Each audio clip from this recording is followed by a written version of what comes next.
You're listening to The Jay Barker Show on Tide 100.9 in Tuscaloosa. Hey, welcome into the Wednesday edition of Big Noon Sports presented by Haley Sansing, Union Home Mortgages, Matt and Lars, as just mentioned. And Justin Jones is our producer for the final time as he is going to exit and go on to what we hope are greener pastures. And we will talk at length with Justin and what a great contributor he has been into this show a little bit later in Big Noon Sports. First of all, let's welcome in Lars, who is currently cutting his yard. Yes, I apologize. Hopefully it will be done here shortly. College football playoff rankings came out yesterday, Matt, after our show. And were you surprised by anything? We got Ohio State. Just went down on me. Of course, Ohio. I actually just lost it. It's Ohio State, Georgia, Michigan, Florida State, Washington, all of which are undefeated. Then you've got one loss Oregon, one loss Texas, one loss Alabama, one loss Ole Miss, and one loss Penn State. You know, Lars, about 4 or 5 months ago, you said there's a real chance that Alabama could not make the playoffs. And I kind of went, harumph. Winner of the SEC championship game should go to the playoffs. Well, I don't know about that. I mean, Alabama, like they did about 10 years ago, has got to have some things happen in front of them. They are not in control of their own destiny, and that seems difficult. The team we saw beat LSU, but I've learned that I have to accept the fact that's a real possibility. Now, it's likely at least two of these teams are going to end up playing each other, right? But even in a loss, is Ohio State going to drop that far? If Michigan happens to beat them, vice versa. I don't see Georgia losing.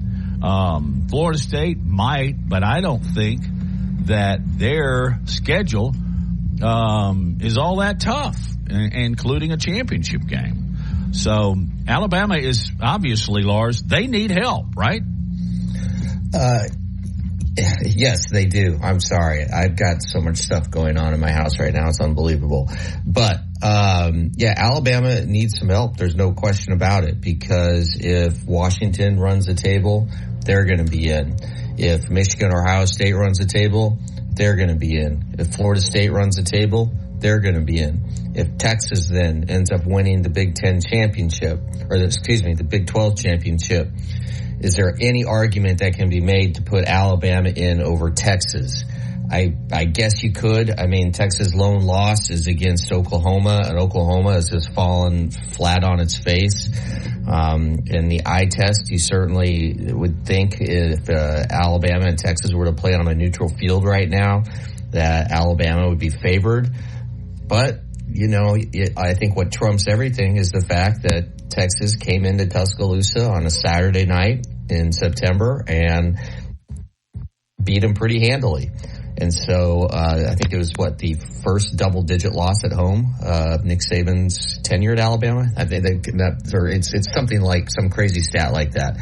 So, unfortunately, you know, Alabama just has to – at this point, Alabama needs help.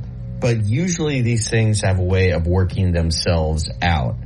And who knows how Texas, if they continue to not look great, and they are not playing as well as they were when they visited Tuscaloosa, and a big part of that is their quarterback, Quinn Ewers, is hurt, and Alabama's obviously playing a lot better.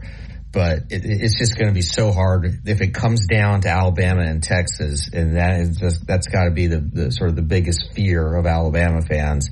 It's just hard to make that argument that you put Alabama in over the Longhorns based on head-to-head competition at Bryant-Denny.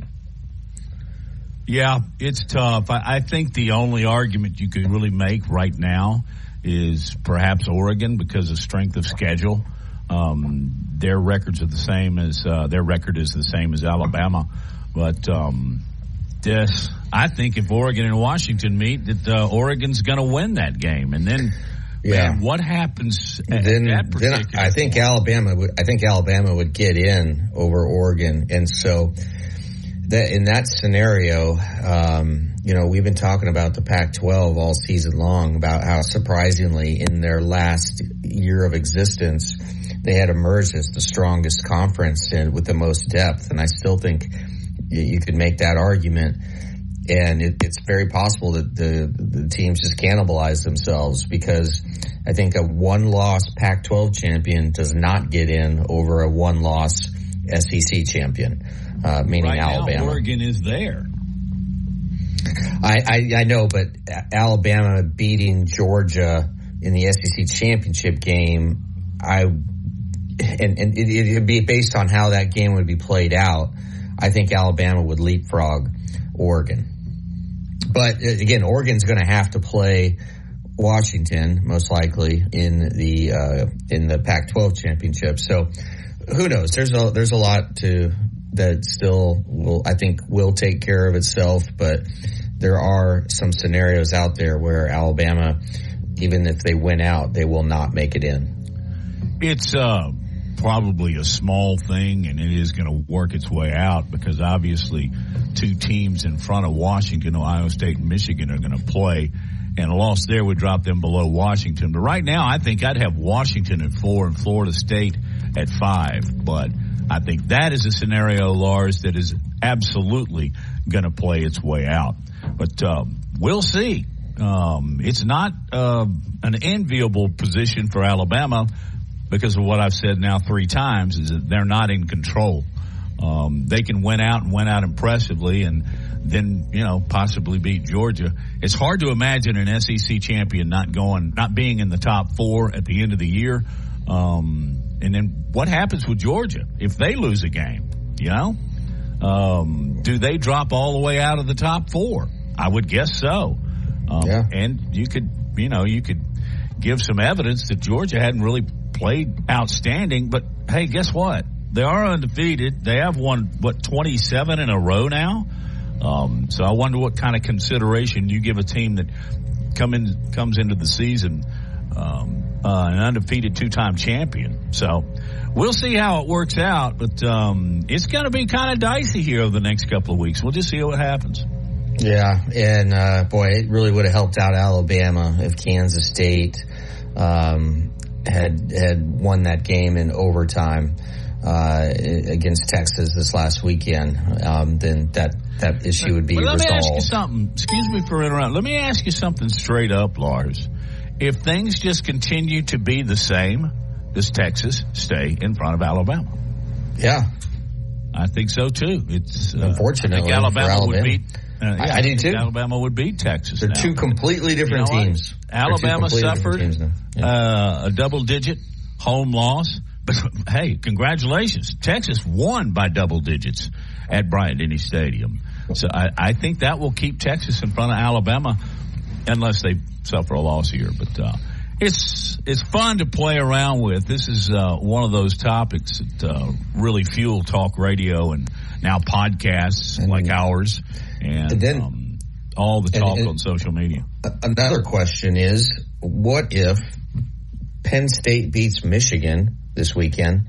And really, what is the game of the weekend, along with Georgia hosting Ole Miss? Ole Miss is up to 9, so which actually helps Alabama, the fact that Ole Miss is so high. But what happens if Penn State beats Michigan and then Michigan beats Ohio State? You have 3 one-loss teams in the Big Ten. And one of them is ranked number 1 in the power rankings, and that's Ohio State. Yeah, I was surprised, actually. How does the number 1 team drop 5-6 places? Well, I think that's what they would. But I was surprised that the committee put Ohio State above Georgia, because Georgia beats a very good Missouri team. Granted, it wasn't the prettiest game in the world, but Ohio State really struggled against a Rutgers team that is not that wonderful. And but they played good in the second half, so I guess that was enough for the committee to keep Ohio State at 1. But yeah, and if you're an Alabama fan, you're rooting for anyone and everyone who plays Florida State. But it looks like Florida State has a pretty clear path to me to making it into the Final Four, especially based on the way they're playing. As we go out, is Florida State a top 4 team? Do they belong at 4? Probably, based on who they've beaten. I think Washington belongs there. But again, you know what, Lars? That's going to play itself out. Yeah. We just don't know. I can't wait for these games, particularly this weekend, to see what happens. Hey, you're listening to Big Noon Sports. It's Lars, Matt, and Justin. And when we come back, I'm going to tell you the extraordinary story about the longest pass in football history. That's coming up on Big Noon Sports.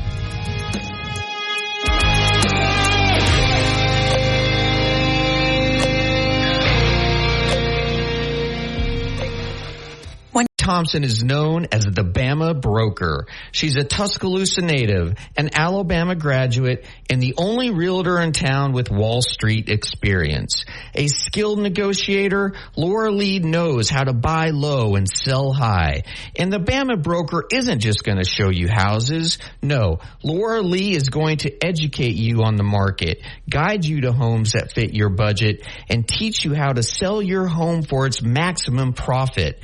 Throughout the entire process, the Bama Broker will equip you with the tools you need to both buy a home and build financial wealth through home ownership. Trust me, the Bama Broker, who's as roll tide as houndstooth, will get you across the goal line. That's Laura Lee Thompson, the Bama Broker with Advantage Realty Group. You can reach her at 205-790-7229. Again, that's 205-790-7229. And you can also email her at lauralee@thebamabroker.com. That's Laura Lee @thebamabroker.com.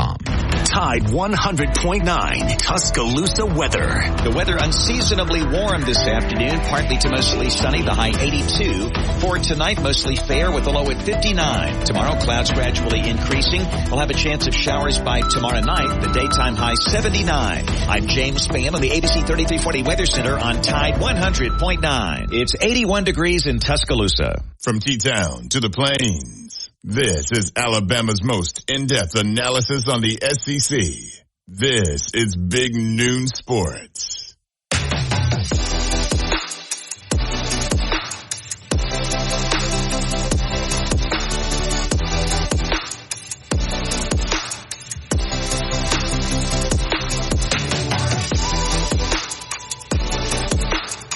Hey, we're back on Big Noon Sports. Man, Lars, today, as opposed to 81 yesterday, today it is a more crisp and fall-like afternoon, and that doesn't stop the lawn work, does it? It's not that actually much it did for now. yeah. It's about but 69 right now. Yeah, it does not feel like fall football weather right now. It feels like August, the last days of August. I saw a story this morning on AL.com. Mark Heim seems to be able to pick these things off, and he is often a guest on the show. And this one is a real doozy.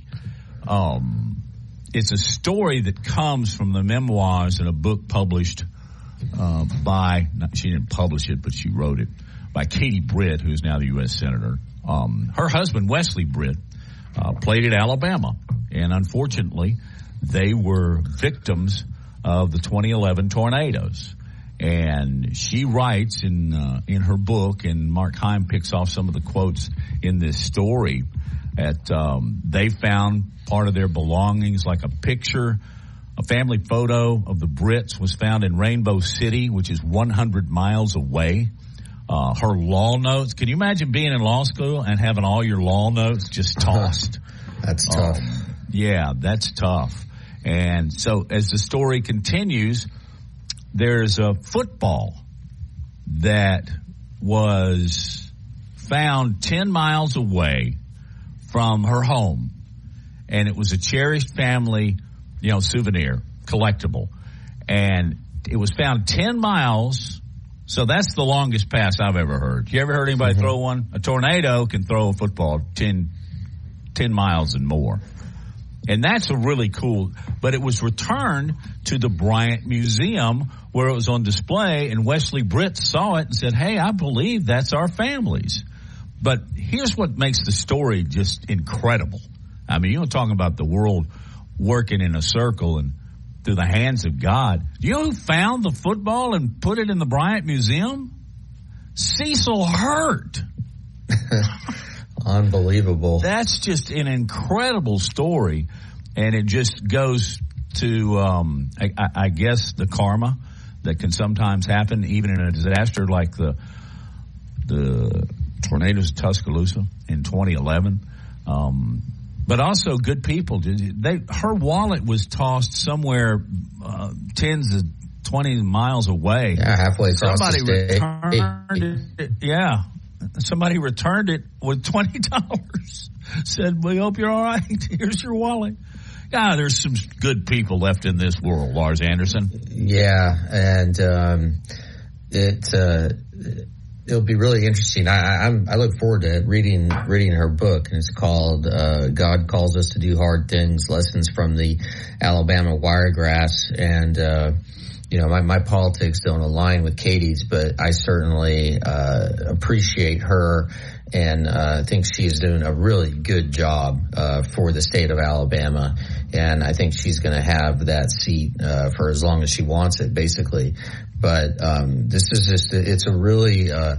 I'm sure it reads just according to the story again by Mark Heim that Katie really gets personal about her time at the University of Alabama and her experiences in Tuscaloosa, and especially on that day and on April 27th, 2011. I'm what's even more impressive about this, Matt, is I don't think Cecil ever wrote about I don't think so either. At least I never heard about it. And certainly, in all my research for The Storm in the Tide, if I had known about this story, I certainly would have put it in the book. And so the fact that Cecil kept it private, I think speaks to his character. Well, it does, and nobody knows. Well, I guess there are some that know a little bit more, maybe not, about what happened in Tuscaloosa back in 2011, because your book was a New York Times bestseller in The Storm in the Tide. So kudos to all and all their memoirs and all their notes. And I just thought that was story, because I remember, Lars, when I was very, very young, it's the first major story I ever covered. I think I was 15 years old in Huntsville. And, the 73 tornadoes that came through North Alabama were tragic. I don't know as far as lives lost if it was equal to the day in 2011. But I remember reading later that they found a check that somebody had written in Guin, Alabama, in Huntsville, Alabama. And as the crow flies, I think that's probably about 75 miles. And it was, I think, at that point in my life, I realized how absolutely ferocious tornadoes could be, to take something, paper-like, because it is paper, and twirl it around for 75 miles and then just, drop it in somebody's driveway. Yeah, I mean, this is not an unusual story as far as finding personal items hundreds of miles away. I mean, just in my lawn, I was living in Homewood at the time. There was paper with markings from Tuscaloosa ended up in my yard, and our buddy Kerry Estes in Birmingham, he literally in his front yard, he saw because the tornado passed about 10 miles north of Birmingham, or really maybe 5, and but a car battery fell from the sky into Kerry's yard in Birmingham. Car battery. It's a pretty heavy item. Yeah, heavier than a football and a check, for darn sure. Yeah. I didn't know that. Yep. Gary Estes found a battery. Yeah, in his yard. Who knows where that battery came from? I mean, one would suspect that, a car battery is not light. I don't know. Came from down the street. It shows you what these beasts can do. Yeah. Oh man, just the ferocity, 190 mile an hour winds. It's a fantastic story, and then it is literally topped by the fact that longtime writer, Hall of Fame journalist Cecil Hurt found it. Yeah. There's something very appropriate about that. Yeah, absolutely. And, so many stories from that day. So many stories. And it's not just Tuscaloosa, as we know. There's so many other communities that were devastated that day. And you know, I worry about the collective memory is starting to fade, at least from my perspective, in being in Tuscaloosa. The current students were so young when this event happened. You know, they were 10 years old. And the majority, as you spoke to my class last night and saw for yourself, the majority of my students are from out of state. So they don't know anything about April 27th, 2011. And I've been a little surprised by some decisions that have been made by the school about, when to call off class, when not to, based on what the radar is saying. And it's just, I've talked to some other people at the university, and they've been a little perplexed too, just because, for the people who lived through it, and especially for the people who lost everything. And there are so many of those people still in Alabama, still affiliated with the university, that every time there's a warning, it's like post-traumatic stress kind of settles in. And again, it's not the case for me, because I wasn't, personally impacted the way so many others were. But anyway, it's just my sense that the collective sort of consciousness of that day is fading too fast. Well, and I'm not going to get too deep, but I think that's very much true in the case of 9/11 too. Of course, that was 22 years ago, but I don't think America has the same soul it did back then, and that's about all I'm going to say about that. All right. Coming up, we're going to talk to our college football guy, all things football. Steve Irvine will be joining us, and of course he'll give us a rundown on some college basketball as well. And then at 1 o'clock this afternoon, Brian Crichton will be joining us, Talladega Super Speedway chairman, and he will talk about Ryan Blaney being the champion of the Cup Series, and then also about something you can do this Saturday that ought to thrill the kids. And I've done it. You should do it. You're listening to Big Noon Sports, presented by Haley Sansing, Union Home Mortgage.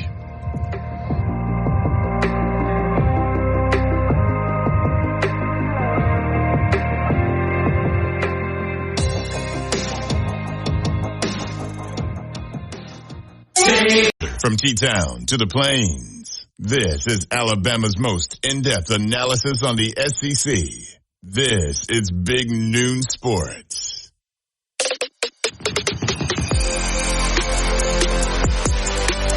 Many of our select interviews are brought to you by Larley Thompson, the Bama broker, Advantage Realty Group, and she will be with us, as always, during the football season. She will be with us Friday at Innisfree Irish Pub, right there on University, 25 years, Tuscaloosa's best bar. Lars, Matt, Justin, and now joined by one of our regulars, very generous with his time. It's the one and only Steve Irvine. Steve, how are things on this Wednesday afternoon with you? Oh, everything's going great, man. Just driving home from football practice at UAB and just enjoying the day. What are they doing? Oh, they practice in the morning, man. I love it, man. They get up and they practice in the morning, and interviews about, I don't know, I usually interview around 11:30 or so, and get on home, man. So I like that. I think everybody should do that. Hey, Steve, yesterday, Matt and I, we were talking with our buddy Walt Williams, and he was telling us about Harrison Barker getting some action, Jay's son. Tell us just a little bit about Harrison, and apparently it suffered an injury, unfortunately. Yeah. I mean, it was really a great story. You know, the starting quarterback, Jacob Zeno, had a concussion and was unable to play, so they came up with a plan to play three different quarterbacks. This is last week against Memphis, and Harrison was 3 on the depth chart, but they started him. You know, they just figured that with what they wanted to do at first, they started him, and he threw a touchdown pass on his, I think it was the 4th play of the game. First drive, touchdown pass, beautiful pass, and kind of a fade pattern to a receiver in the corner of the end zone, and just really played well during the game. All three of them did. Gave them a chance to win. You know, they was 21-21 at half, and a lot of it was because the quarterbacks were playing well. Unfortunately, he had a concussion in the game, and wasn't able to finish. But he's back out now playing, and you know, I think they gained some confidence in him and the other guys that if something happens again, they'll give it another shot. You know, and so but it was fun to watch. It really was. And what makes that story even cooler? I mean, you know, his dad, obviously, national championship quarterback, you know, Alabama Hall of Fame. We all know Jay. Many of us know him very, very well, consider him a good friend. But Jay posted the video of when Harrison was awarded his scholarship, and that was less than a year ago. And that's pretty cool. And I guess that just enlightens the whole story. Is it just progression day by day on the concussion protocol?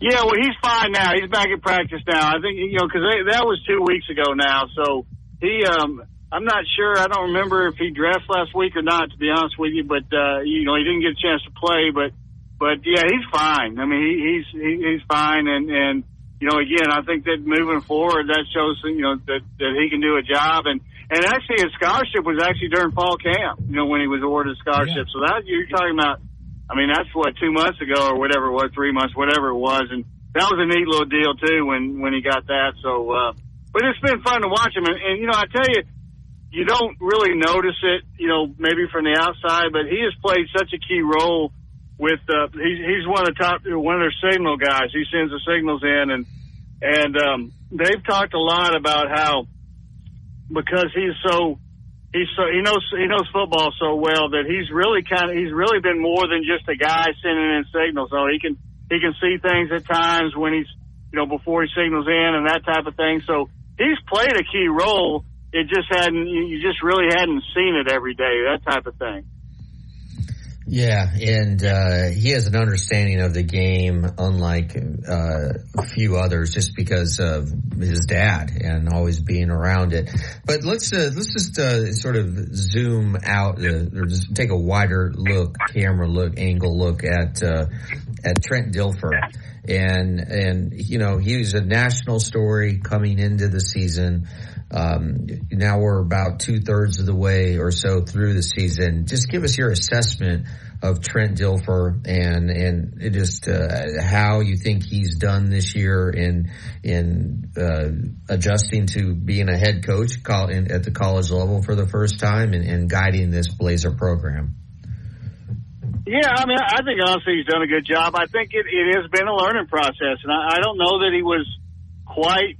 I don't know that he quite understood how much a learning process it was going to be. You know, I think that he had built that that high school program in a short time into such a power, and you know, I think there was part of him that thought it was going to be the same thing, and it's not. I mean, as we all know, it's not. And so I think he's taken a lot of steps. You know, as a head coach, I think that there'll be some things that he does different moving forward, and there'll be some things he does the same moving forward, but. You know, I think it's hard to put a grade on it, you know, especially when it's such a bottom line and such a, you know, wins and losses sort of business that sometimes you lose sight of, you don't see progression. And, you know, if you don't see it on the scoreboard. And But I've seen a lot of progression from him, and they changed some things and on the fly type thing. But I think he's done well. I mean, the other thing that none of us did, including myself, is we didn't really analyze well that just how many, that there were some holes here. Sometimes that's tough to do, personnel wise. Sometimes that's tough to do when all you see is them against each other, because you see, if there's a hole somewhere that that they're going against and they're really good in this area, well, that might be because they're not so good in the other area that they're going against. So I think there was a little bit of that too. And I do think this. I think this has to be mentioned when you're talking about his first year, kind of his first year assessment, is he purposely did not come in and try to tear this thing up. He came in, and I think he knew that there could be some lumps, but I think he wanted to give everybody here kind of an honest chance type of thing about, okay, well, I think that, I think I'm going to give these, I'm going to give it a year, and I'm going to build, and I'm going to bring in some high school kids and let them, let them progress over a year. So he could have come in, he could have blown it up, he could have hit the portal hard, he could have hit JUCO hard, and he didn't do that. And I think that was purposeful. I think it was, and so I commend him for that. I really do. By the way, our guest is Steve Irvine with Magic City Impact. It's the official NIL collective of UAB. Let's switch gears quickly to UAB and Bradley Monday night.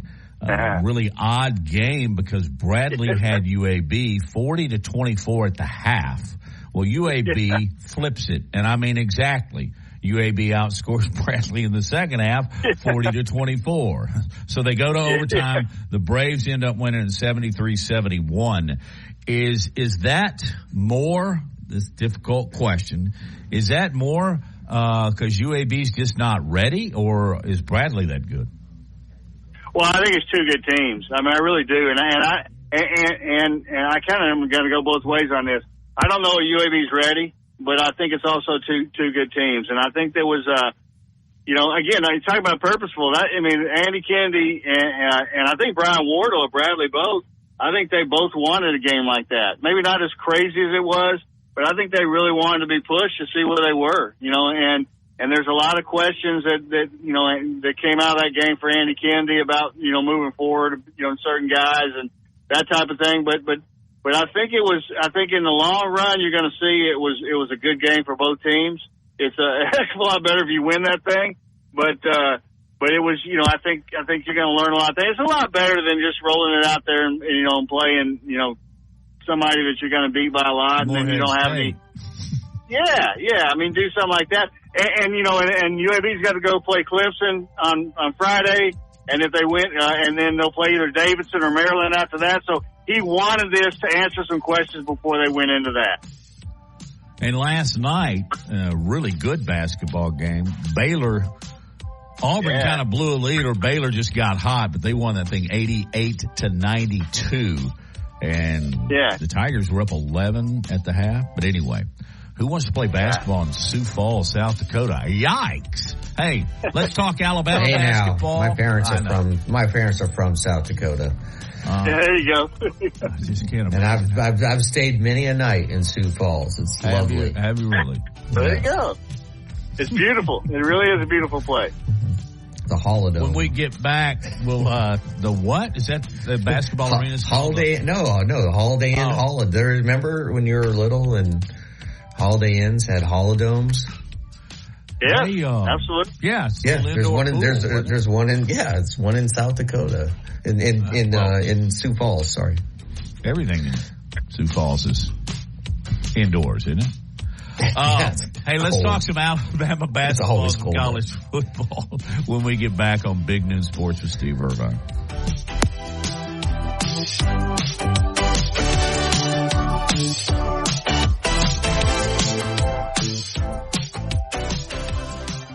If you fish, Tide 100.9 Tuscaloosa weather. The weather unseasonably warm this afternoon, partly to mostly sunny, the high 82.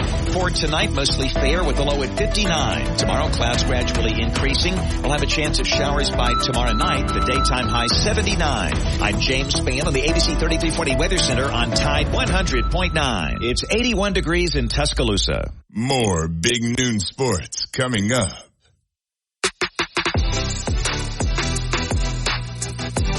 Indeed it is. And our guest from Magic City Impact is Steve Irvine. Steve, Alabama opened up with a huge win over Morehead State. And the transfer portal has been very, very good to Nate Oates because he's learned to work it.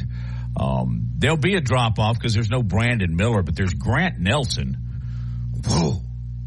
You had a chance to look into and figure out what's going on in Alabama, because it seems to me like Nate Oates is locked in to just produce teams like this every year. He knows how to work the transfer portal, doesn't he? Boy, he does. I mean, he does. There's no doubt about that. And, this day and age, particularly in college, in college basketball a little more, because you don't need to, you don't need to get a whole lot of them. I mean, you can have 2 or 3 probably that really make an impact. And you can a little bit in football, depending on who those 2 or 3 are. But, in football, you have to have a little more to make a huge impact. But with this, I mean, you bring in a Grant Nelson, and that changes things. I mean, it really does. I mean, it's, Aaron Estrada. I mean, just different guys you get, that you can come and you can fill a hole, so to speak, of guys that left, or you can bring something new type thing. But Grant Nelson, I was really looking forward to seeing him play. I was very impressed. He's a guy, obviously he's a matchup guy that he's got a matchup problem for people. And so I think that, certainly you build around him and some other guys.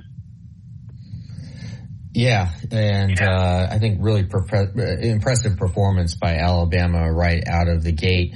All right, let's switch gears and go to Crimson Tide football. And just the transformation of Jalen Milroe from not playing at all against South Florida, struggling against Texas, and then basically being benched in the South Florida game, to what we saw on Saturday night, which was just an absolutely electrifying player. And the amazing thing is, and you would never, I don't know if you would never, but it was hard to say this early in the year that you would ever think he was going to look like a polished football player this year. I mean, you really, because there's just such struggle early on, and but man, he's polished. I mean, it's not just an athlete running around out there like he kind of was early in the year. I mean, he's polished. Just such a playmaker. Yeah, I mean, he's, and the other thing that, Lars, if you think about it, would we have ever said that he's a Heisman Trophy candidate? Early in the year. I mean, come on. And he Talk to Matt Coulter.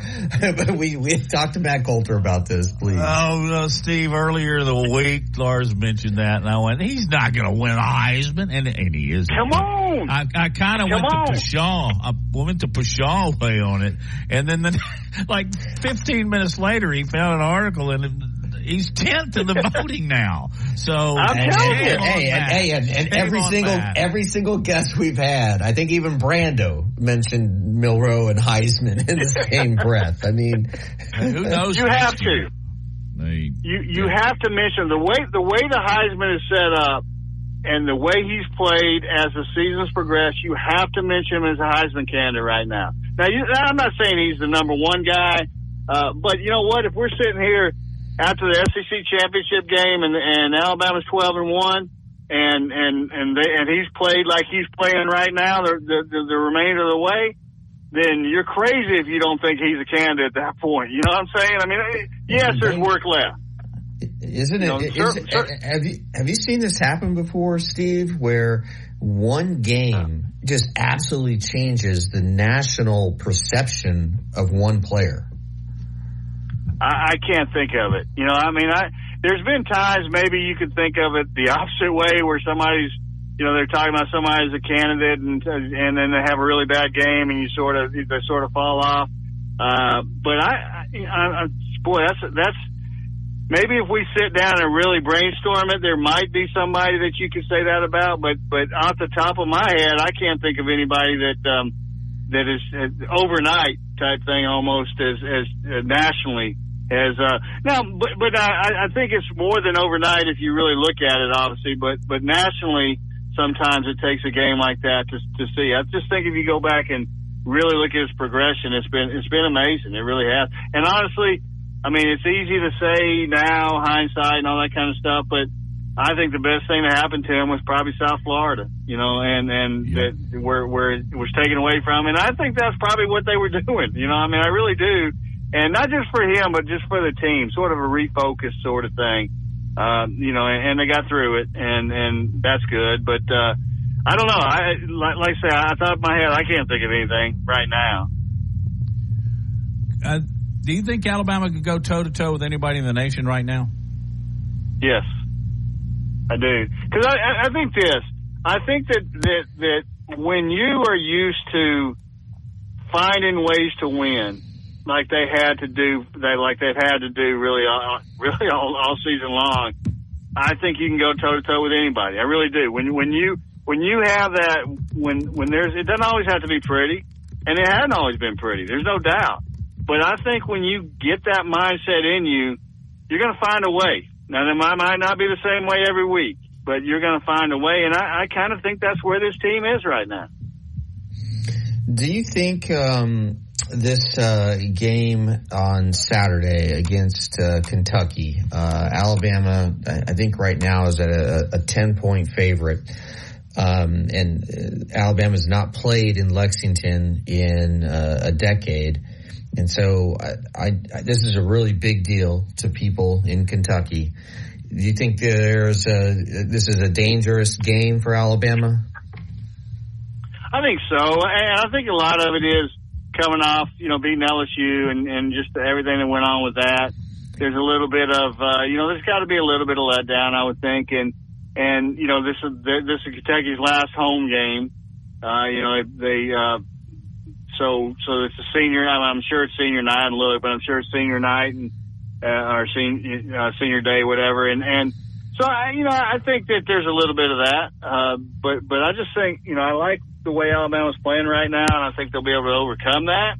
But I think you do have to, and I'm sure there'll be some things they do this week to make sure that the focus stays where it should be. But it is a little bit dangerous going into that. Just looking from the outside, it seems a little bit dangerous right now. Our guest is Steve Irvine from Magic City Impact with UAB's NIL, the collective. Let's go back to the Heisman Trophy. Who'd get your vote right now? Oh, boy. Probably Michael Penix, probably. I don't know. I mean, I haven't really looked close enough to say, hey, these are my top three. But I like what they've done and what he's done. So that might be my guy right now. But we got a little bit. And me. I've said a long time before. I don't like. I don't like to make predictions. I don't like to. To me, I want to see body of work. I'm talking about the whole body of work before I really say for sure who I think, but right now maybe him. Yeah, and I think Bo Nix is right there, and Oregon is playing really well, and I wouldn't be surprised if Penix and Nix meet in the Pac-12 championship game. Winner of that game potentially goes to college football playoff. And like we said in round one, when it was Washington, Oregon, this is going to go a long way to determine who is going to be the front runner for the Heisman. And if there is a rematch, I really think that game could determine who wins or who loses, not just the Pac-12, but also the Heisman Trophy. Yeah, and I totally agree. And you think back to that game and, Oregon outplayed Washington that day. Oregon should be the one sitting here right now with, undefeated and, just didn't kick the field goals. And, I really thought that Oregon outplayed them that day. And I thought Bo Nix really played well. But, hey, it is what it is. You know, analytics. I don't get Dan. I just didn't get Dan Lanning and the field goal fiasco. I don't know. I'm not a huge fan of analytics.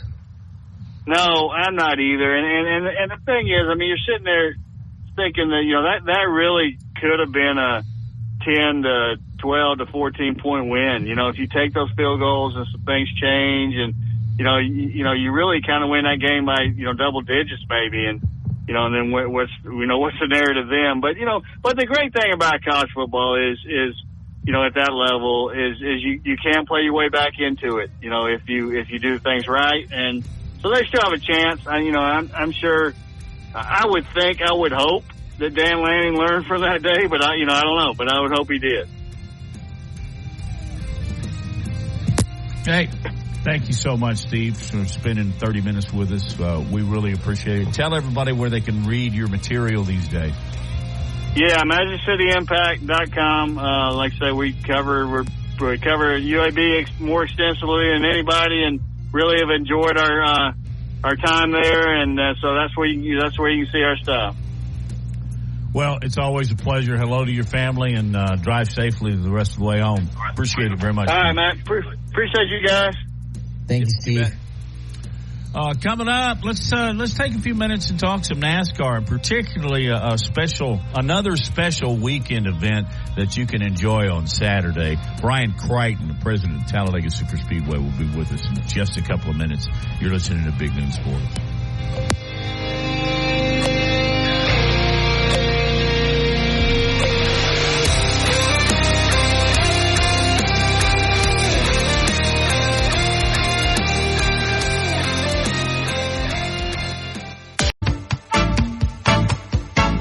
Securing the best mortgage possible requires a lender who has knowledge, is trustworthy, and treats customers like family. And no one is better at all of this than the mortgage miracle worker, Haley Sansing.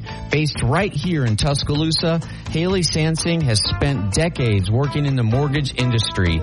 With Haley, it's personal, holding your hand from contract to close. With Haley, it's about one thing, you. Call Haley on her cell, yes, her cell, 205-792-1813. That's 205-792-1813. Let Haley help you. NLMS number 230376. WTBC Tuscaloosa and W265CG Tuscaloosa, a Town Square media station. Tide 100.9 and streaming on the Tide 100.9 app.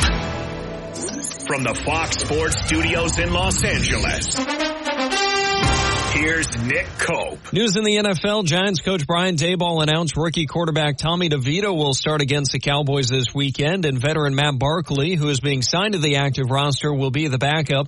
DeVito becomes the 10th rookie QB to start a game this season, setting an NFL record.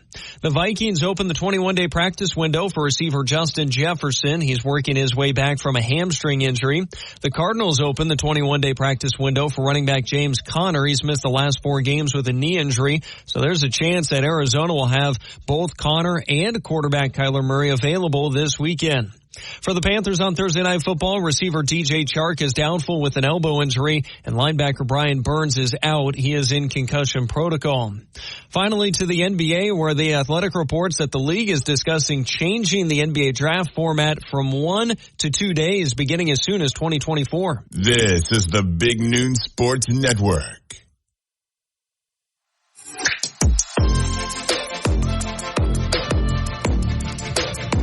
Hey, welcome back. We've gone through our halftime adjustments. Not that we needed any. It's Matt Coulter, Lars Anderson, Justin Jones, and now joined by the president of the Talladega Superspeedway, Brian Crichton. Brian, how are you today? Matt, I'm doing wonderful. How are you? It's terrific. It's like we're coming up on the spring race with the weather we've got here. I always love this event that you're having. I love the event that you're having on Saturday, and I think that there's going to just be a minimal chance of rain, but this is a great event. Go. But laps for charity, $50 donation, get you a lap at the Talladega Superspeedway. And I've done this with my children. I've done this with my grandchildren.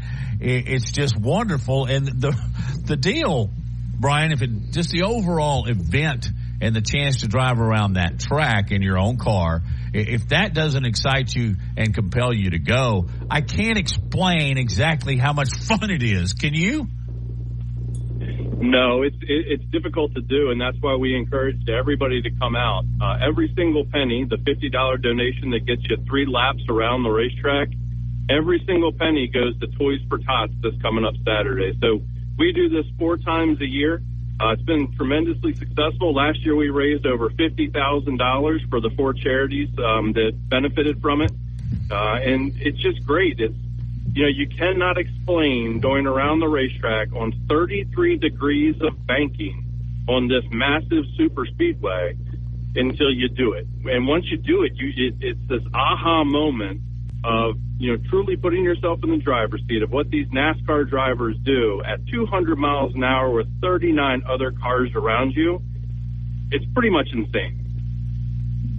Yeah, and one time I was in a golf cart with Tony Stewart, and he decided to, hey, we're gonna take it into the corner here, and I don't know what the minimum speed has to be to make it without flipping over, but Tony barely maintained that, because when you are going through that banking, it's just like you're looking up Mount Everest. It is truly a spectacle. When was your first time around the track with a driver in one of the Cup cars?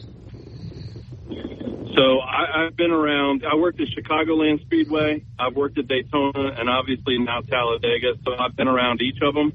I try to limit my time in the passenger seat with the driver, because they like to absolutely scare the pants off of you. Oh, yes. So I'll always remember the time with Carl Edwards down in Daytona, and by lap 2, I was screaming to get out. I like to have control of the car and holding onto that steering wheel and knowing what the car's doing. But it's been fun. I can't even imagine Tony Stewart in a golf cart at Talladega. And to answer your earlier question, it's kind of an urban legend, but in that golf cart, he's got to be going pretty good to keep it on that track. But until you're going about 80 miles an hour, you're steering up the hill, because it's so steep that it wants to drag you back down towards the apron. And you're right, as you're coming towards turn 1 or coming towards turn 3 down that Alabama Gang super stretch, it looks like you're going towards the wall. Yep. There's a building in the way. There was another time I was with Tony, and he was in a rental car. We were on I-80 in Pennsylvania. Pocono was the next day, and he's like, hey man, watch this. And he gets the car up to like maybe 125 on I-80. And then there's an exit ramp, and he just throws on the emergency brake. And I swear, we skidded the whole way, and he got it to stop within about 3 inches in front of the stop sign. It was magic. I was just like, oh my gosh, this guy's incredible. And I know, like, Dale Jr. at Talladega, it was one of my friends that he was driving around, and he got so close to the wall that he clipped he rubbed the wall a little bit. He took the side mirror out. Yeah, because he was in a rental car. Yeah, he was in a rental car. Oh, he took the side mirror out. Yeah, yes. He did that to me, too. I was sitting in the front passenger. Go ahead, please. Brian. Yeah, I was just going to say, Darlington has his Darlington stripe.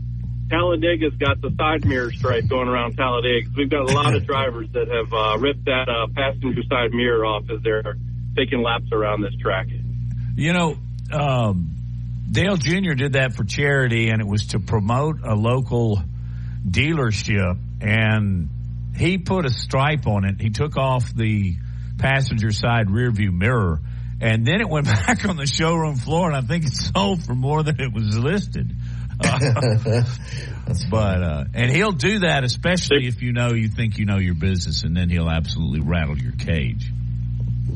Oh yeah, they probably had him sign the dashboard, and that also helped that sale value. Brian, and Lars, how'd you think? Lars, whenever you're in a car with a driver and they say, watch this, you better go ahead and pull them belts tight. Yeah, exactly. Pull them very, very tight. Gosh, I've got so many stories, and it's always fun until somebody gets hurt, but nobody ever did. Hey, tell us a little bit for our listeners who may just be casual NASCAR fans about kind of the story of Ryan Blaney winning the NASCAR playoff championship. Yeah, obviously the 2023 season just ended this past week in Phoenix for the Truck, the Xfinity, and the Cup Series. And, Ryan Blaney, comes from a racing family. His father, Dave Blaney, is a racer. And Ryan is a runner for Roger Penske. And so for Ryan to win this year, he won 3 races, Charlotte, as well as Martinsville and Talladega. So he won Talladega in October, and if you listen to his post-race interview, he really gave a lot of credit to win at Talladega for really just giving his team the energy, giving his team the excitement just to continue on. And it wasn't necessarily a must-win situation, but obviously when you win at Talladega and that punches your ticket to that next round, it makes it a whole lot easier. So, Ryan is a big friend of Talladega Superspeedway, just a great, great person. Couldn't be happier for him. It was a very expensive win for me, only because my 14-year-old, that's his favorite driver. And so I've had to buy many die-casts and many T-shirts and hats now since he's the Cup Series champion.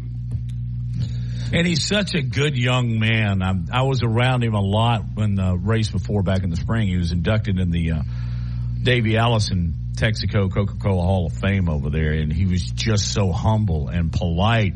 And I know through talking to you and to Russell Brandon, he's really good for Talladega. He really likes Talladega. He likes the people. He likes the fans. And for that reason, among many others, I was glad to see him win the championship. Brian, tough question for you, okay? I'm not going to get off the throttle. What happened with Chase Elliott this year, and what do you see in 2024? I think that's the $1 billion question of kind of what happened. You go back to maybe his accident earlier in the year on the ski slopes with the snowboarding incident. And just maybe the team just never kind of gelled after that, after being out of the seat for a little while. But, that's something for Chase and the Hendrick team, really to expand on. He ran good at times, and other times it was just kind of a mystery. So we absolutely think Chase will be back. Chase, obviously is a wheelman, growing up, around racing his whole entire life. So we look forward to Chase, and he considers, Atlanta Motor Speedway as well as Talladega Superspeedway kind of his home tracks. And so, we're looking forward to Chase's return next year, and hopefully he'll stay up the ski slopes, and he'll punch another win here at Talladega.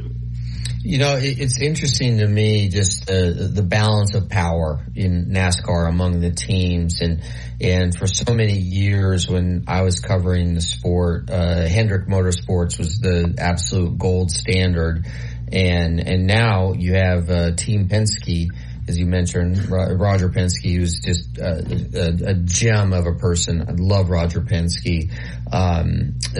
Now they've won back-to-back titles with Joey Logano last year and Blaney this year, and also Ford this year swept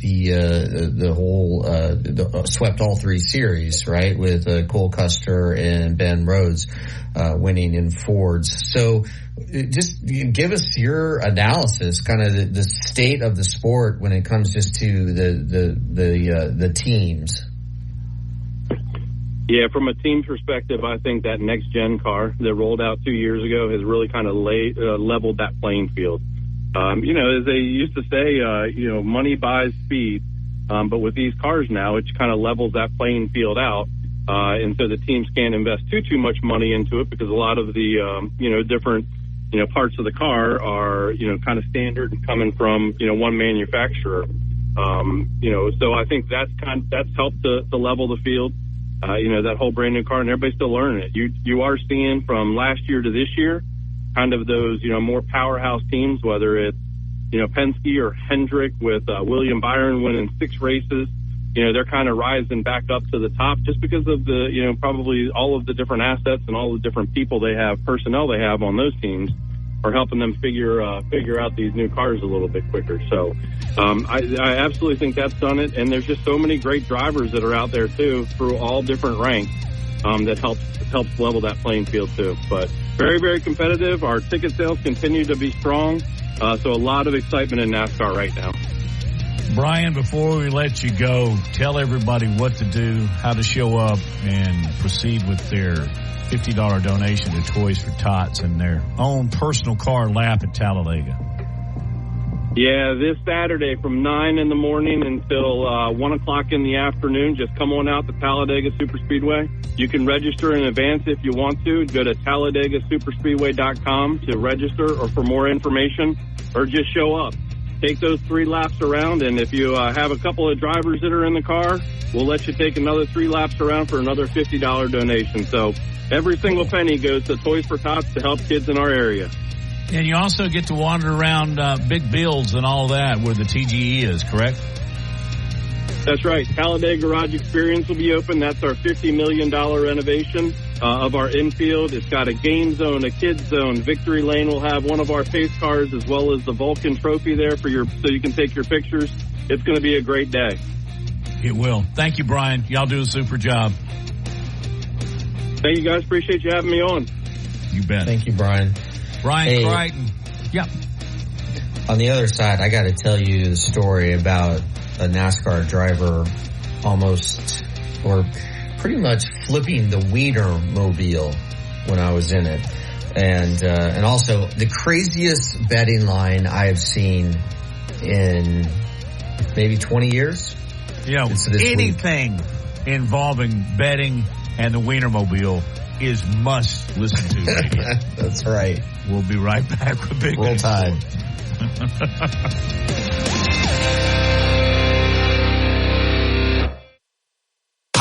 Tide 100.9 Tuscaloosa weather. The weather unseasonably warm this afternoon, partly to mostly sunny, the high 82. For tonight, mostly fair with the low at 59. Tomorrow, clouds gradually increasing. We'll have a chance of showers by tomorrow night, the daytime high 79. I'm James Spann on the ABC 3340 Weather Center on Tide 100.9. It's 81 degrees in Tuscaloosa. Covering SEC sports like kudzu on the roadside. This is Big Noon Sports. Thank you, James Spann, for weather report. Earlier when I said it was kind of getting crisp and fall again, I was wrong. It's now almost 80 degrees. So that will come this weekend, and hopefully, as he mentioned, with some rain. As Lars and I were driving back last night from Tuscaloosa, and you could see the smoke and you could smell the fire from what was happening last night in Brookwood. Like 150 acres were on fires, one of 150 wildfires that we have in this state. Most, the large majority, are being contained. But folks, don't be careless with fire right now. Not any time, but particularly right now, because we haven't had rain in 2 weeks or so, and it doesn't take much to take kindling into a wildfire. So there's my little Smokey Bear mention for the day, Lars. No, it's a tinderbox out there, so also be extremely careful. Also, we're probably driving about that area, that exit on 2059, and whose hauler passed us? That's right. Chase Elliott. Cool. It's kind of cool. All right. Now, what's this? He was motoring too. He was motoring. He was digging to get back. What a good looking. I had always thought about, hey, it'd make for a fun story if I ride, say, Charlotte to Fontana. Right, all the way across the country with these guys, and then I was like, that requires way too much effort. I don't want to do that, so I better not pitch it. But one ride I did take was in the Wienermobile, and we all know what the Wienermobile is, right? Like it's Oscar Mayer, and it's a big hot dog wiener wrapped in a bun. And so I don't even remember the sort of background details as to how I got to be riding shotgun in the Wienermobile with Kurt Busch at Charlotte Motor Speedway. But this was, I don't know, maybe 10 years ago or so. And Kurt had a challenging relationship with a lot of the people in the media. But for some reason, we really got along very, very well. I respected the heck out of him because Kurt he's so smart, and he didn't care what people thought about him. There's just something admirable about that. What was your relationship? He didn't always have, he didn't have Hendrick Motorsports behind him. He ran as an Indy a lot of his career, and he won a championship. But he's a very hard-nosed with Roush. Okay, so that was probably the biggest team he ever raced for. But I didn't like the way he treated the media, because sometimes they just treat the media because they can. But he grew out of that, and then he let his little brother take over. But so what happened with the old? We were supposed to. There's like an inner track at Charlotte Motor Speedway, and it's kind of like you start on the pit road, and then you just kind of do a circle around, and you go back to you exit pit road, and you take a right, and then you go and you come back in on the back side of pit road. So anyway, that's what he was supposed to do, and it was just me and him for some reason, and he was like, "Nope, Lars, we're taking this baby out."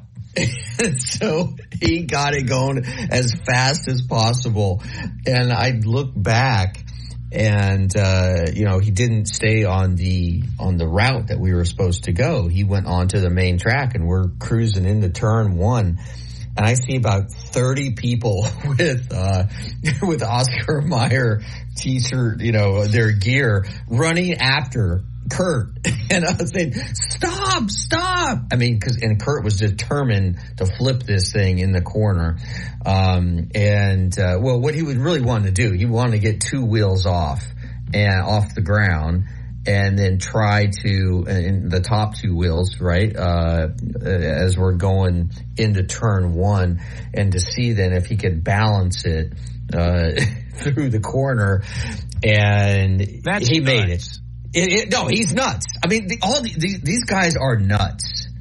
These guys are nuts. I don't know if you've ever just been, like going from point A to point B with a NASCAR driver and in like a regular car.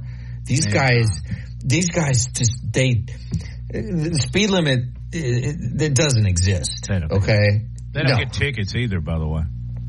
They get out, Especially in North Carolina. They get pulled over. Oh, hey, Kurt, no problem. No, they get pulled over, but you're right. They don't get tickets because they do things with cars. And I always said this, it was always a great challenge for me to, and I'm sure it is for you too, when you are calling a race, to try to make the race and like what makes a good race car driver, try to make that relatable to a stick and ball fan, right? And not someone who is extremely familiar with motorsports. And I always tried to use the idea that the car is almost an extension of their body, right? And they make it act and react as if it's a limb, and they have amazing hand-eye foot coordination, and there's actually, it sounds crazy to say with motorsports, but there's some poetry to what a really good NASCAR driver can do behind the wheel. And so anyway, Kurt got it, and he was able to get the top two off just for a little bit. And right when I thought we were about ready to, topple over and maybe die, he got it back on the ground. But what a way to go. How is that obituary read? I know. There were a couple of times when, I flew with Tony Stewart and on his helicopter, or on a jet, with different drivers. I'm like, man, if this thing goes down, like in the New York Times story, I don't get mentioned until like the 6th paragraph. Have you ever thought that? Like, this is not the way I want to die. I'm an afterthought. As long as we are literally going down this road, 2 quick stories. Richard Petty in North Carolina was once given a ticket because somebody was going slow in the left lane, and he didn't just tailgate him. He got up on him and gave him a bump at about 8 miles an hour. I mean, can you imagine being that car? And also, in reference to your eye-hand coordination, they did some kind of a survey on different athletes and what they possessed. And one of them was about eyesight.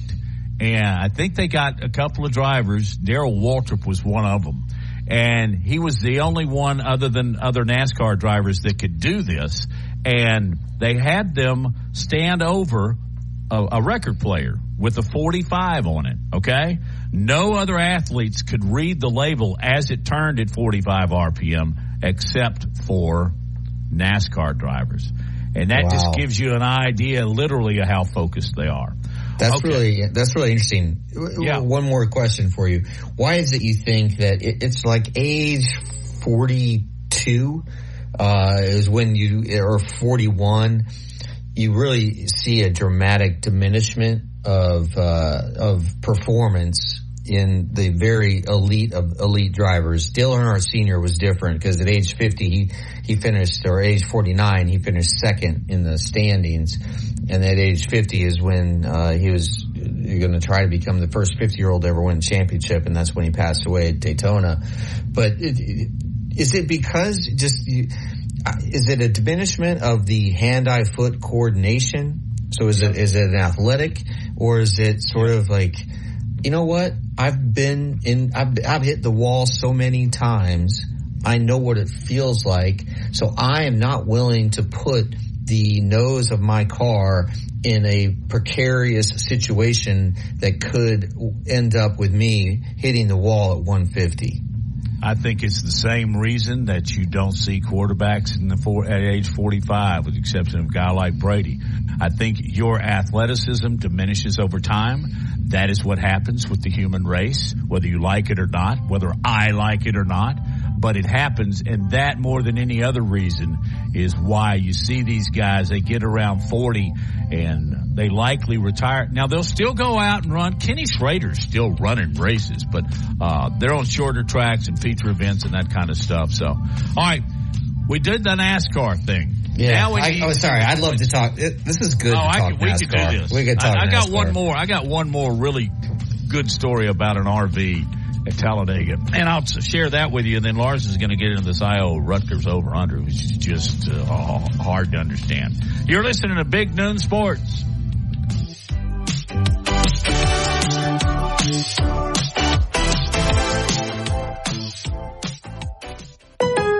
Sports talk in Alabama. This is Big Noon Sports.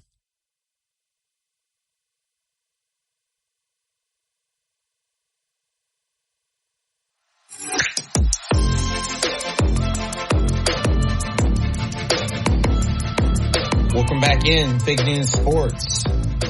I was getting coffee. Sorry, all right. Before we get to Robbie, who is called in, Matt, share your anecdote, your driving anecdote, your shit. All right, tale. This is about the guy that started it all, and I don't know if you ever had a chance to be around him, but I did, fortunately. Big Bill Sr., Bill France Sr. He started this all. He's the one that had the dream of bringing NASCAR to Talladega.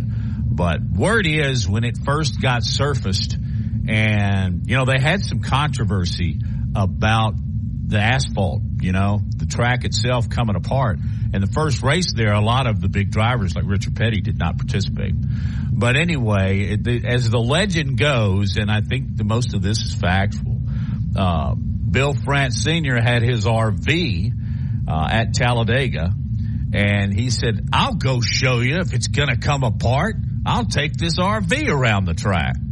And there were a couple of people in the RV himself. Of course, France was a racer. You know, he started on the beaches of Daytona. But he got that dang RV up to speed where he could go through the turns. And the guy that I heard this story from, I think it was from Bob Gambacurta, God rest his soul, he was one of my former partners. But he said that it was going so fast and it was at such an angle that he was afraid it was going to tip over. And who wouldn't? But you know, all those latches that batten down the hatches, literally, in an RV, so they don't come open while you're driving, so the dishes will stay in there. He said every dang one of them unsnapped. He said there were dishes flying everywhere. The TVs were coming off their hinges, and it was just an incredible deal. He did all that to prove a point. And that's the kind of guy Big Bill Sr. was. Wow, I love that. It's a great story. All right, 28.5. Tell me why that number is significant. Well, before we go to that, let's go to Robbie Glenn, who is called in, and former Alabama baseball player, part-time host of Big Noon Sports. Robbie, you hanging out at Rock and Roll Sushi? Yep, hanging out here at one of our favorite places to eat, Rock and Roll Sushi in Hoover. Awesome, man. And hey, you sent me some amazing information about Striker Strong. First off, tell our listeners who may not be familiar with your son Striker and what Striker Strong is. Yeah, Striker is my son and Lindsay's son. I said that kind of backwards, but you know, he was born with a rare syndrome, TBRS, Tatten-Browne-Rondman syndrome, and so he's been going through some experiences all through his life, and then at the age of 4 had a febrile seizure, what was very common. Ended up throwing up and aspirating, and when he did, it stopped his heart, and now he has an anoxic brain injury. And so we have been dealing with that for 4.5 years, and just trying to enjoy what we have with him. As you know, it's a lot of work. But we started a golf tournament a while ago when he was just diagnosed with a TBRS to raise money to help awareness and also get some funds for testing and everything to help out. And now we also do the tournament to help other local charities, other avenues, and also still helps TBRS. And so we just got done with the golf tournament. Well, a few months ago, we were able to cut a check for $25,000 to TBRS. To help with research. We were able to help a Hoover school system here with some lifts and special needs equipment for their classrooms that deal with special needs kids that they needed. Also, Miracle League in Helena, we're going to cut a check for $5,000 to them. And also going to help with Alabama veterans on Monday with their golf tournament and donate to them to help raise money for the veterans. So we're doing a lot of things with Striker Strong to help local and where we can. It's been really nice. It's a cool thing, and especially really like the involvement of Veterans Day, and hope everybody has more than a moment to appreciate what happens on Saturday, as we should celebrate 365 days a year, but Veterans Day is this weekend, so that is all cool. It is, and so Veterans Day is very special to me. I got a very large military family, and I had just lost my uncle, who was a major in the Marines, and I lost him a couple months ago. And so, yes, this Veterans, I'm going to celebrate him and everything he meant to me in my life, and how he basically was like another father to me and raised me. So definitely going to help anywhere we can with these veterans. And yes, this weekend, so get out and support your veterans, because they supported us all this time. Robbie, Justin was just telling me about Alabama baseball getting cranked up here. You're obviously former Alabama baseball player. Just give us an update on what's going on with the Alabama baseball team. Well, I'll tell you what. I mean, they're actually just finishing a great fall season. I was unfortunate. I couldn't. You know how hard it is for me to get to certain events, but following them and keeping what they did against Auburn in their preseason game, and just how many home runs and how the pitching did. They don't like to show final score, but it looked like they wore Auburn out pretty good. And then Florida State to come in, who's a national power, always. year in and year out. And then I see how many home runs they hit against them and how the pitching did. So I'm assuming they did well. Now they just wrapped up the Crimson and Gray, and I know it was 1-1, and I did not get to see yesterday how it ended. Who came out on champ, but I'm looking forward to this year to see how they play. They got a lot of talent, apparently a lot of bats, and Vaughn's just come in there and got them excited. I do like the way Coach Vaughn has reached out to every former player in an email, text, or whatever he has done to get in touch with us and wants us back to campus, get involved any way we can, and be a part of the team that is we're like a family. And that's awesome for him to do that. Hey, before we let you go, Robbie, I don't think I've ever asked you this question. If I have, I apologize because I don't remember. You played college baseball at Alabama, and then you played some minor league ball. Name a few of the players that you faced that were on the diamond, you opposed or played with. Well, I mean, of course, I'm going to name some of the guys I played with Frank Menachino and Joe Vitiello was some of the best players I ever played with, and Philip Doyle was one of the better ones too, Ben Short. But going against, I would probably have to say the best kid that I went against, he was a freshman at LSU when I was a senior, and I knew he was going to be good, and that was Todd Walker.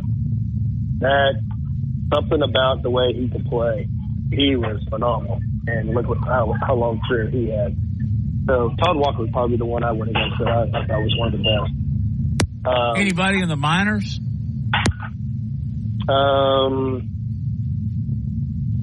Alan Newman comes to mind. Chris Snopek was another one, played at Ole Miss. And I played against him in the minors. He played with the White Sox organization for a while. He pitched. He was a great one too. Went against Alex Fernandez, pitcher for the Marlins.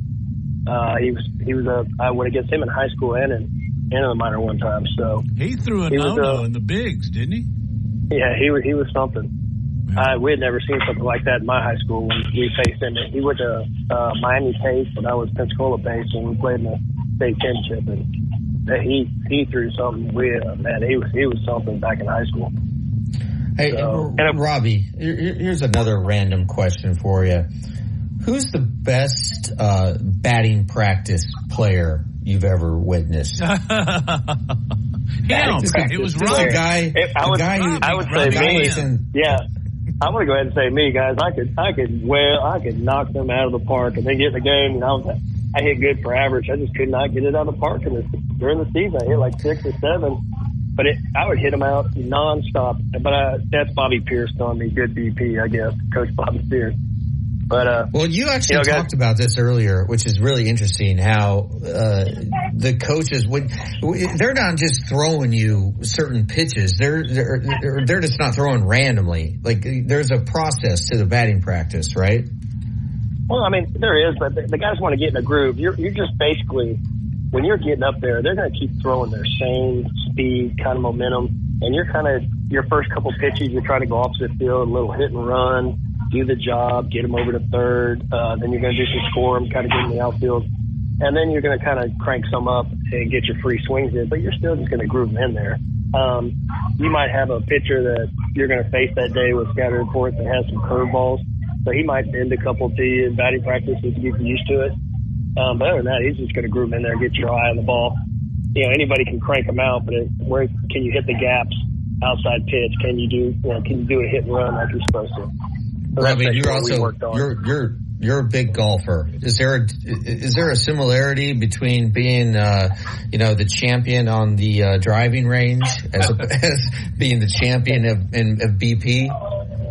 Yeah, something about a driving range, wide open, right? So you can just take a full swing, but then you get on the fairway, it's a little narrow, got some trees, got some houses. Try and dial it in, or you got some water you got to clear. Yeah, it's a little different. It's a mental thing. So, hey, Robbie, great stuff. But hey, guys, I'll see y'all Friday. But also, is it not crazy that the year that we're going to have before we have the 12-team playoff, everybody's talking about this 4-team playoff because it's exciting. there's so many games to watch this week and next week of who's going to get in. Nobody would be watching Miami Florida State this week if it wasn't if it was a 12 team, because they already know Florida State's in.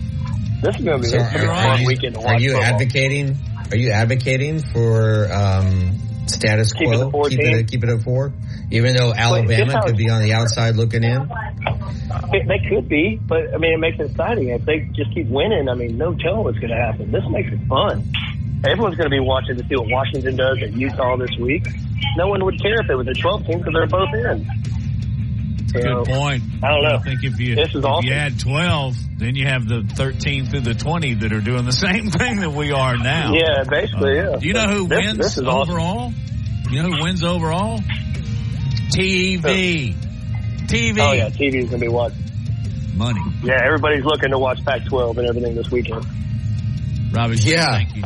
Yeah, I mean, that's a great point. Robbie, great talking to you, Robbie. But Matt, that's a great point. Yep. Would Alabama fans would people in the South be as interested in what goes on with Washington and Oregon this weekend? We haven't been before. If it was an 18 playoff? I don't know. But apparently we're going to see. Not this year. We'll see how 2023 bears out. We'll wrap up this Wednesday edition of Big Noon Sports with a big salute when we get back.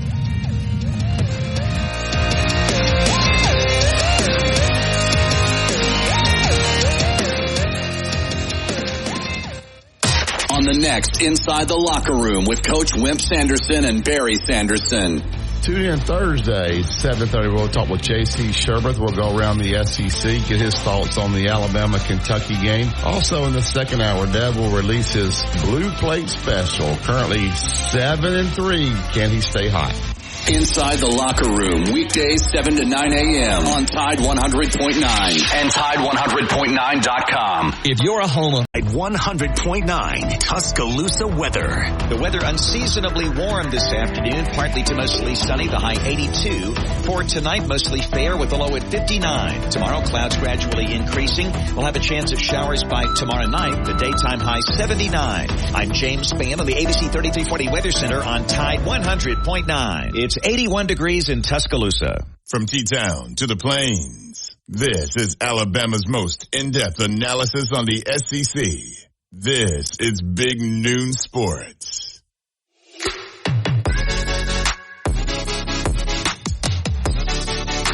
Hey, thanks for tuning us in today. Big Noon Sports. And while we are carried by affiliates, well, first of all, Tide 100.9 and WTBC 1230 there in Tuscaloosa, others in East Alabama. Our producer of this program for the last few months has been Justin Jones. And this is Justin's last day. And Lars and I just want to take a moment and just tell you how much we appreciate and thank you for all you've done and what a real professional you have been early in your life in a business that tries your nerves every single hour. But anyway, Justin, let it be said that you are going to be sorely missed. I really appreciate it, guys. I think I've learned a lot in the time producing y'all's show, and I'm extremely thankful and learned a lot as well. I think I just said that. But the people we've gotten to talk to, as well as learning from both you and Lars, has been something I'll remember and cherish. It's been great. You know, Justin, you and I go back a ways. You took one or two of my classes, I believe.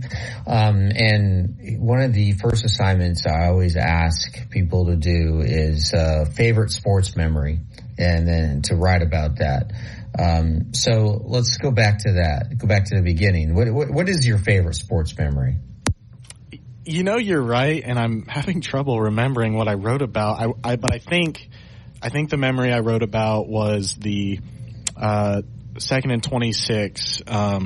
It's nothing fancy. It's nothing special. I mean, it's special in the sense that Alabama won the championship on the last play of the game. But it's my favorite memory because I got to spend it there with my dad in the living room. And growing up, as I've mentioned many times, my dad was in the military growing up, so he was often at work. He's been deployed several times. Finally having him home, though, and getting to watch Alabama football with him, and we were jumping, celebrating, just in our own house, in our own living room. That's one of my favorite sports moments. And I actually remember the story. It sticks out to me. And Matt, it's really amazing when I asked students to do this, and Justin just so eloquently summarized his piece, is that they don't end up writing about sports. They end up writing about relationships and about, emotion and heart. And that's the magic to me, Matt, of sports right there. I think that there's a term that I hope still rings true today that's been used throughout my lifetime in just really quickly surmising what you think about a person, and it's you were raised right. And I think that falls all over you, Justin, and you just explained it and detailed it by talking about your relationship with your father. Unfortunately, you don't hear that as often as you used to. But anyway, you were raised right. Go play golf with your dad and enjoy your time. And I think that there are really bright sunshines in your future. Well, speaking of my dad and golf, he actually ditched me this weekend. He went down to Tampa, driving down there today to go play in a memorial tournament down there with his friends from his old unit. So I'll have to hit the driving range this weekend and get some practice in before he comes back. That's so cool that I love talking to you about this, about you golfing with your dad, because me golfing with my 8-year-old son Lincoln is absolutely just the most cherished times of my life. And I'm doing a lot of research on Tom Brady right now, and Tom Brady's dad said to Tom, they played in a father-son tournament, I think when Tom was 8, same age as my son. And Tom Brady Sr., he looked at Tommy, as they all still call him in the family, looked at him and said, "This is the greatest round I've ever played." And it had nothing to do with the score. It was the fact that they were playing together. And so I just learned this anecdote like 2 days ago. And just this last weekend, I looked at Lincoln, and I was his caddy daddy in a tournament. And after he drained a birdie putt on the last hole, I looked at him and said, "This is the greatest round of golf I've ever played," and I didn't even play. And so, it's just like, it's universal of what sports can do to foster and build and nurture and uplift relationships. And it doesn't have to be with just your dad. That's where you top. But I mean, you got 2 or 3 really good friends that enjoy their company. You go out and you play golf. It's just, it's a wonderful experience, and particularly with your father, I hope that everybody's had a chance to do that or something similar. So, being said, Justin, well wishes from Matt and Lars. Of course, thanks, guys. I really appreciate it. It's been a fun couple months. Yeah, absolutely. Lars, and we only have a couple of minutes. What's the deal with Rutgers and Iowa? Rutgers and Iowa. Yeah. All right. It's going to be hard to summarize this in 2 minutes, but right now the over under, so total points scored in Iowa Rutgers is 28.5, which is the lowest over under in 30 years in college football. And there's a lot of reasons for this. Iowa is the 130th ranked offense in the country. They're just ahead of Akron, East Carolina, and Nevada. These two teams are 5-22. Iowa is the first Power 5 conference school to produce 250 yards of offense or less in 6 of its first 9 games. Ouch. And then yet the Hawkeyes right now, they're 7-2, and they lead the Big Ten West ahead of Nebraska, unbelievably. But here's the deal. Iowa, what do they do really well? They punt the ball. They have the best punter in like the last 10 years. His name's Torrey Taylor. And so they can't score, but they got a dude who can boom it like 55 yards every time. And here's the scary thing. Nebraska is on Iowa's schedule here coming up. I think it's the day after Thanksgiving. And and of course everything circles around Nebraska, Justin. That's why we got to finish it off this way. Nebraska's offense is so pathetic that this spread, the lowest over-under in history, it may even go lower when Iowa plays Nebraska. That's I think it's going to be an over-under of like 27. This Iowa team is one Gene Stallings would absolutely love. He'd like a little bit more offense, but the field position game, play it in the trenches. See you, Justin. Love you, Justin.